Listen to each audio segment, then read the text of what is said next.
When hope calls across the stars, Commander Elena Vasquez floated in the observation deck of the Iron Will, watching the endless expanse of stars through the reinforced viewport. The massive exploration vessel cut through space like a metal predator, its hull scarred from countless encounters with asteroid fields, solar storms, and the general hostility of the universe. 3 years into their deep space mission, Elena's crew had mapped 17 new star systems, established first contact with 4 peaceful species, and somehow managed to avoid starting any interstellar wars. The Iron Will wasn't humanity's prettiest ship, but it was their toughest. Built from the bones of decommissioned mining vessels and armored with steel that had been tested in Earth's most brutal environments, it embodied everything humans had learned about survival. Where other species built ships for comfort and efficiency, humans built them to endure. Commander, you need to hear this. Marcus Chen's voice crackled through the intercom from the communications bay. Elena could hear the tension in his words, the kind that came from discovering something that changed everything. Elena pushed off from the viewport and glided through the ship's corridors toward the communications center. The Iron Will's artificial gravity was set to Earth standard, but Elena preferred to move in 0G when possible. It reminded her of home, of floating in the Pacific Ocean during her childhood on the floating cities of New California. The communications bay hummed with activity as Marcus hunched over his equipment, his dark hair falling across his face as he adjusted frequency settings. Beside him, Dr. Sarah Kim worked at the translation matrix, her fingers dancing across holographic interfaces as she tried to decode an unknown signal. "What do you have for me?" Elena asked, settling into the command chair. Marcus looked up, his eyes wide with a mixture of excitement and concern. "We intercepted this signal about 20 minutes ago. It's weak, probably broadcast from at least 40 light-years away, but it's definitely artificial." Sarah's been working on the translation. Dr. Kim turned from her console, her face pale. "Commander, this isn't just any signal. It's a distress call, and it's desperate. The linguistic patterns suggest extreme emotional distress, possibly terror." Elena felt her stomach tighten.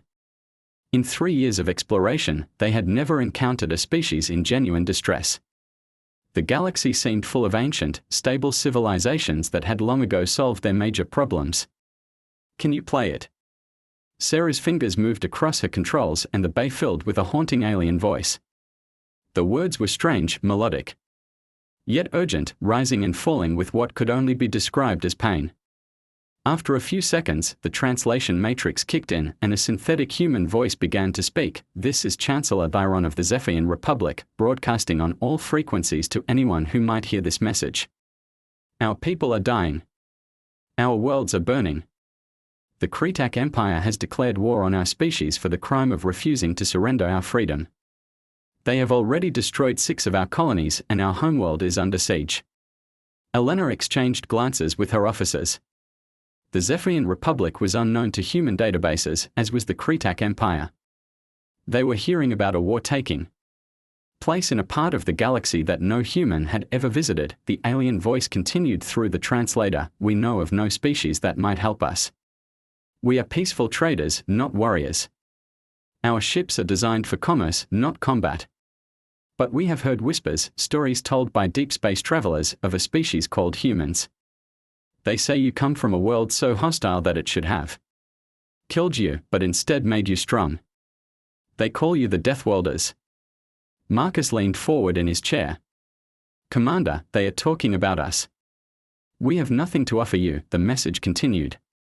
"No technology you don't already possess, no resources you couldn't take from uninhabited worlds. We can only offer our gratitude and the promise that the Zephyrian people will never forget those who stood with us in our darkest hour.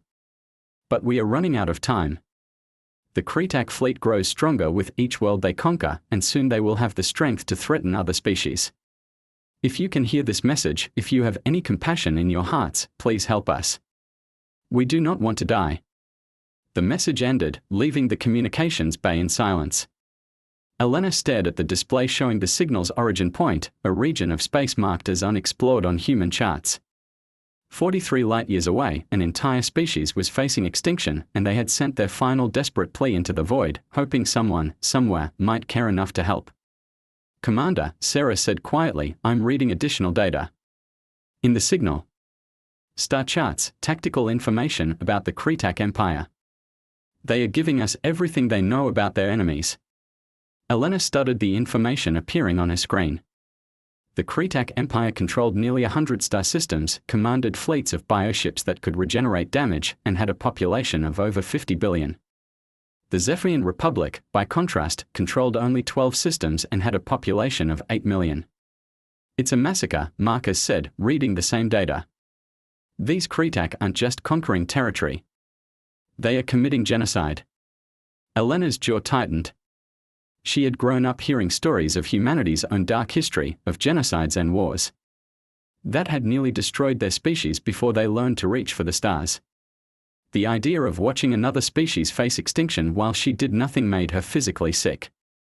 Dr. Kim, how long would it take us to reach Zephyrian space? Sarah consulted her navigational charts. At maximum jump speed, about 18 hours. But Commander would be taking the entire human exploration fleet into unknown territory to fight an enemy we know nothing about. Elena activated the ship-wide communication system.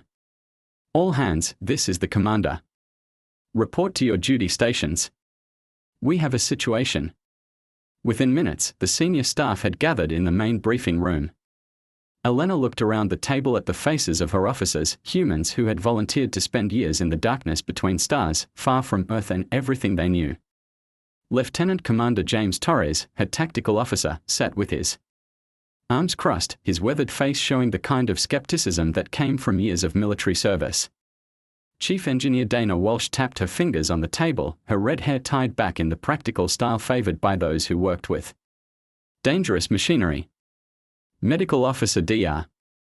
Alan Foster sat quietly, his gentle demeanor hiding the kind of strength that came from healing others in impossible circumstances. We've received a distress call, Elena began, and played the translated message for her crew. As the alien voice filled the room, she watched her officers' faces change from curiosity to concern to determination. When the message ended, Torres spoke first. Commander, this could be a trap. We know nothing about these species or their conflict. For all we know, the Zephyrians could be the aggressors and this could be propaganda. Dr. Foster shook his head. The linguistic analysis suggests genuine distress.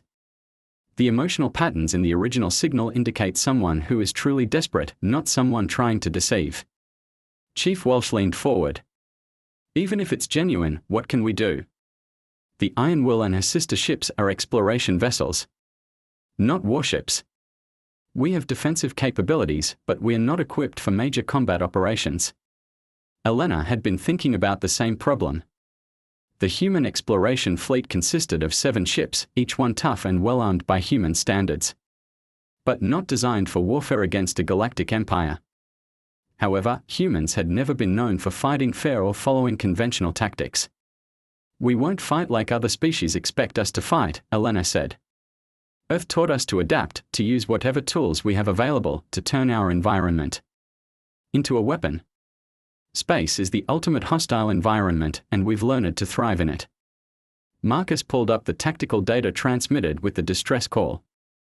The Kretak use bioships that can regenerate damage, but they rely on overwhelming force rather than tactical innovation. They expect their enemies to fight conventionally, standing off at long range and trading fire until one side is destroyed. Elena smiled grimly. Then they've never fought humans before. We don't have the luxury of overwhelming force, so we've learned to be creative. She looked around the table at her crew. I won't order anyone to do this. This is a volunteer mission. Anyone who wants to return to Earth can take the survey runner and head home. No judgment, no consequences. But I'm taking the Iron Will to help these people, because that's what humans do. We protect those who can't protect themselves. Torres was the first to speak. Hell, Commander, I've been bored for months. At least this will be interesting. Dr. Foster nodded.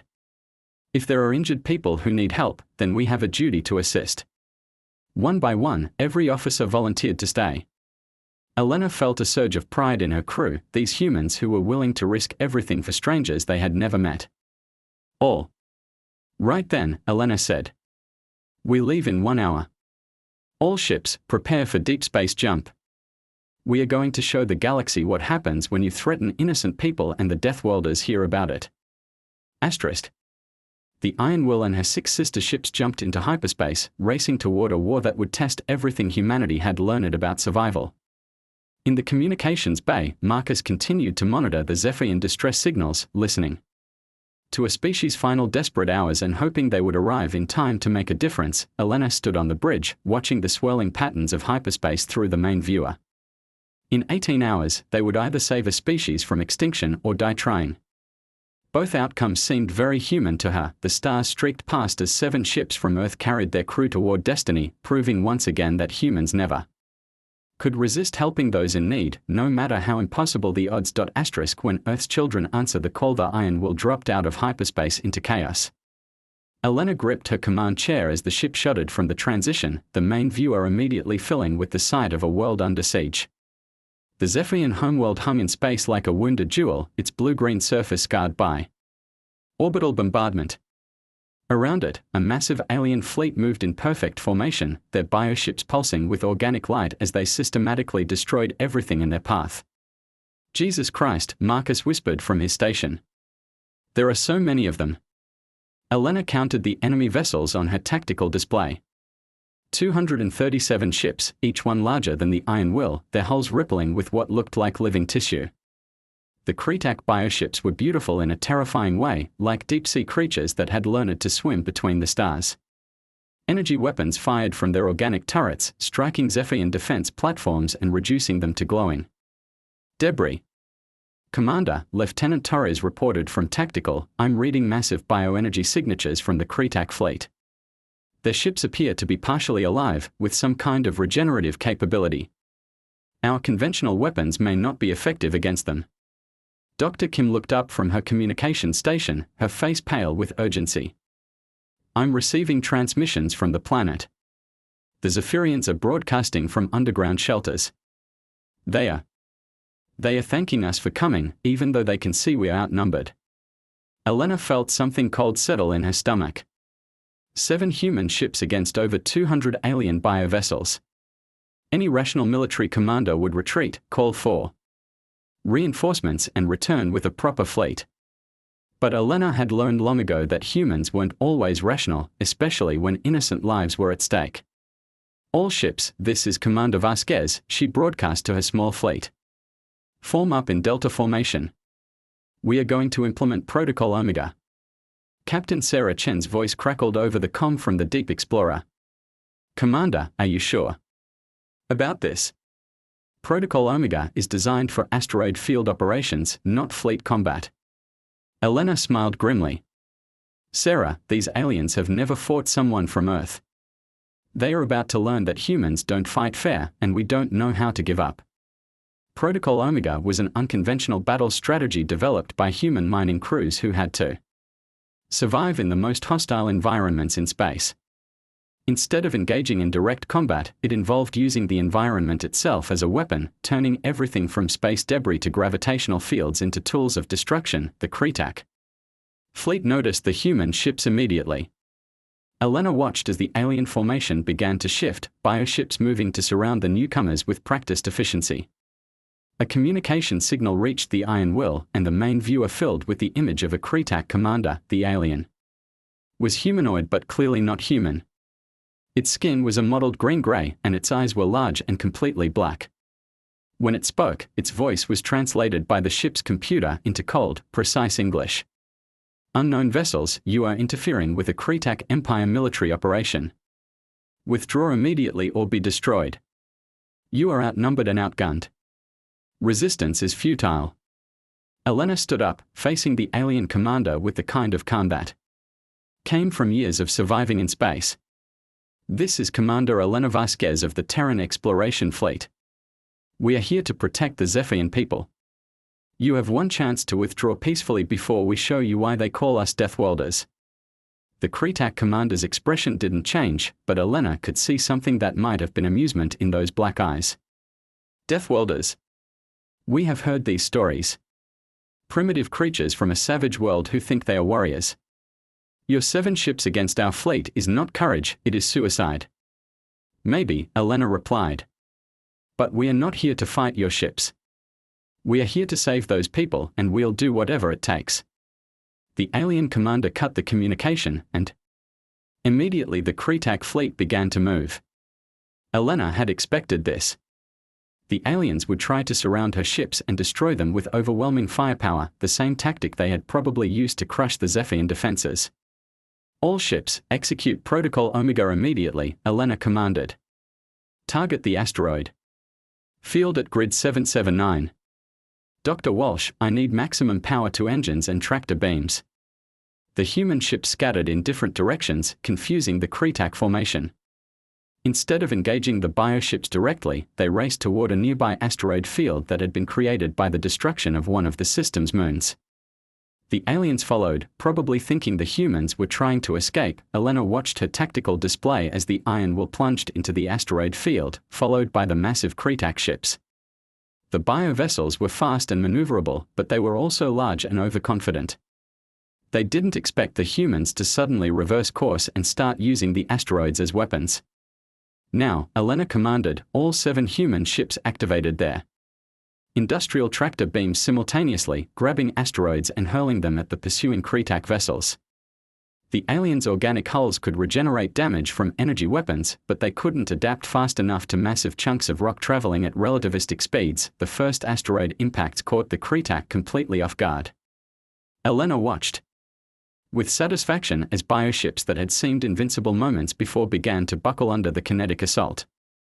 Their living hulls tried to heal the damage, but broken ribs and crushed organs couldn't regenerate fast enough. Commander, Dr. Kim called out from her station, I'm detecting some kind of neural activity from the Kretak ships. These aren't just biomechanical constructs, there are actual living creatures in there, possibly being controlled against their will. Elena felt a chill run down her spine. If the bioships were actually enslaved creatures, then destroying them would be as much a crime as allowing the Zephyr genocide to continue. But she also noticed something else in the sensor data. Dr. Kim, can you isolate the neural control frequencies? If these creatures are being controlled, there might be a way to disrupt that control. While her science officer worked on the problem, Elena continued to coordinate the asteroid bombardment. The human ships moved through the debris field like they were born to it, using their superior maneuverability and industrial equipment to turn the environment into a weapon. The Kretak, despite their superior numbers, found themselves taking heavy casualties as they tried to fight an enemy that refused to engage in conventional combat. Got it, Dr. Kim announced. The neural control appears to be maintained by some kind of organic transmission system. If I can generate the right counter-frequency, we might be able to break their control over the bioships. Elena made a decision. That would have seemed insane to any conventional military commander. Instead of continuing to destroy the enemy fleet, she was going to try to save them. All ships, cease fire and fall back to safe distance. Dr. Kim, transmit your counter-frequency. On all bands. Let's see if we can free these creatures. Asterisk. The effect was immediate and dramatic. As the human-generated frequency spread through space, the Kretak bioships began to convulse and thrash like living things waking from a nightmare. The organic hulls started to change color, shifting from the mottled green-gray of their controllers to something closer to natural skin tones. Elena watched in amazement as the freed creatures turned on their former masters. The bioships were no longer weapons of war but confused, angry beings who had been enslaved and forced to commit atrocities. They began attacking the mechanical Kretak command vessels with a fury that spoke of long-suppressed rage. The Kretak commander appeared on Elena's screen again, but this time his cold composure was replaced by something approaching panic. What have you done? Those creatures were under our control for generations. They are weapons, not individuals. Elena felt a cold anger building in her chest. They are living beings, and you enslaved them. On Earth, we have a word for people who do that. We call them monsters. The battle turned into a rout as the freed bio-creatures systematically destroyed their former masters. The Kretak mechanical ships were fast and well-armed, but they had never been designed to fight their own biological weapons. Within hours, the alien fleet was either destroyed or fleeing toward the edge of the system. Elena stood on the bridge of the Iron Will, watching as the last Kretak vessels disappeared into hyperspace. Around her, the freed bio-creatures moved through space with a grace that spoke of intelligence and self-awareness. Several of them approached the human ships, their organic hulls pulsing with what could only be described as gratitude. "Commander," Dr. Kim said softly, "I'm receiving communications from the Zephyrian planet. They want to thank us." Elena activated the communication system, and the main viewer filled with the image of Chancellor Thyron, the alien leader whose distress call had brought them here. The Zephyrian was tall and slender, with silver skin and large, expressive eyes that seemed to hold the weight of his people's suffering. "Commander Vasquez," Thyron said, his voice filled with emotion, "we cannot find words to express our gratitude. You came to help us when we had nothing to offer in return, and you did something we never imagined possible.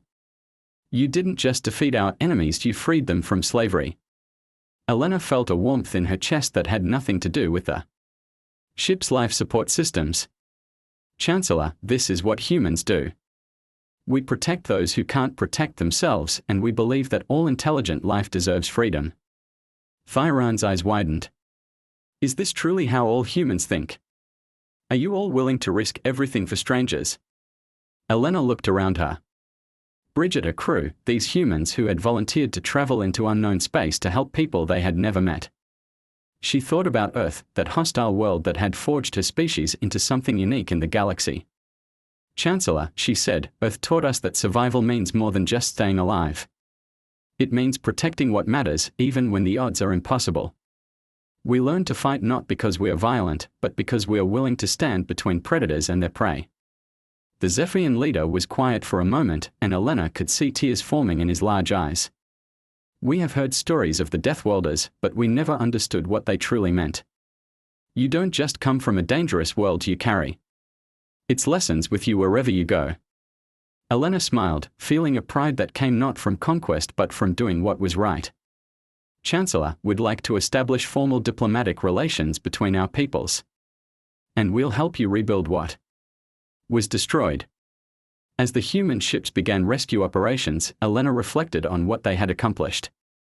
They hadn't just saved a species from extinction, they had freed enslaved creatures and shown the galaxy that humans fought not out of hatred, but out of love for those who couldn't defend themselves. The stars watched in silence as the children of Earth proved once again that the most dangerous enemies were not always the ones with the biggest guns, but the ones who refused to abandon their principles, no matter what the cost. In the communications bay, Marcus continued to monitor galactic frequencies, listening as news of the human intervention spread across the stars.